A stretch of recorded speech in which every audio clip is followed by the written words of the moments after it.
Natural branding is basically laser, and we called it natural branding because we were afraid that laser in itself would frighten off people, especially consumers. Because when I talk about laser, usually people think about Star Wars, or they think about lasering your eyes, which is still scary.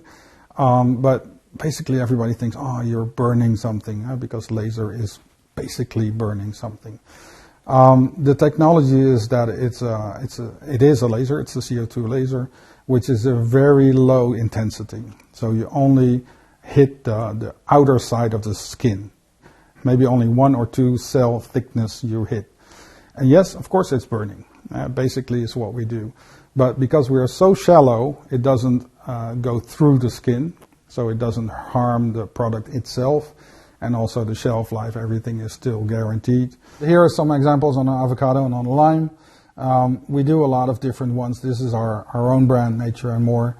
And you can also see that it's very visible, and it also stays visible when it ripens, the product.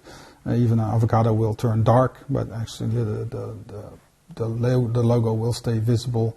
And you can also see that it's actually any picture that we want to do, we could do.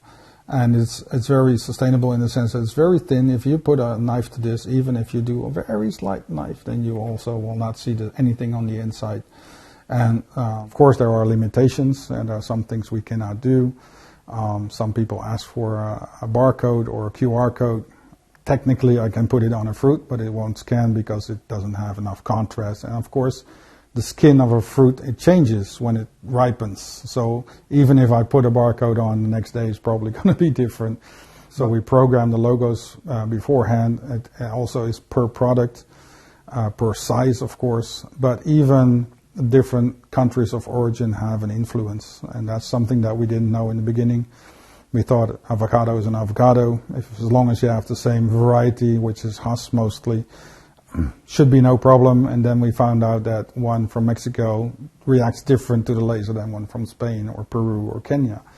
So it's been a long learning process also to get the right settings. But if you get the right settings, then it's very shallow, but it's very visible what the logo is. And we started back then with products where you don't eat the skin. Why? Because we were afraid of what the consumer would think about a product that you eat with the skin, like an apple or a cucumber.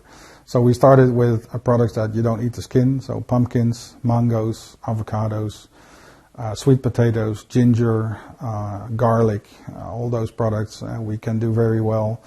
Courgettes, aubergine, that's where we shifted into products that you actually eat the skin of, cucumbers. We can actually do tomatoes, which works very well. But like apples and pears, some of them we can, some of them we cannot, depending on varieties and where they're from.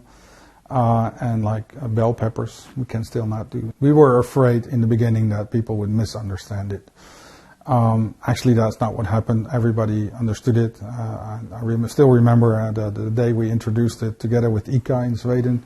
That was the supermarket that joined us in that journey, and that day we did one press release. We just sent it into the world. We're going to start with natural branding, and it really exploded on social media. Everybody understood instantly that this was part of the solution without understanding the technology.